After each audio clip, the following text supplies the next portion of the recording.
men unga jannat kafolatini beraman dedilar.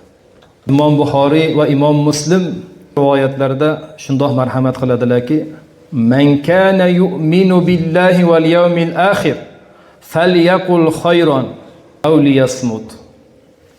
Ya'ni kim Allohga, oxirat kuniga iymon keltirgan bo'lsa dedilar, yaxshi so'z gapirsin dedilar. Og'zidan faqat yaxshi so'z chiqsin dedilar.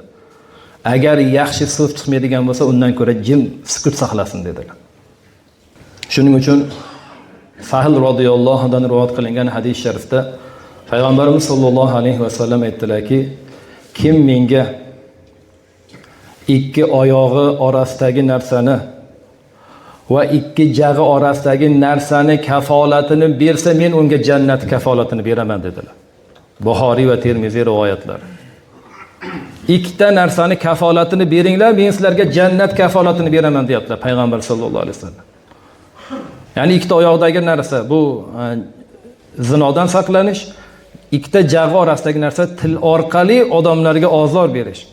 Til orqali og'izdan yomon so'zlardan chiqishdan saqlanish. Shuni kafolatini beni mana sizlarga jannat kafolati beryapti.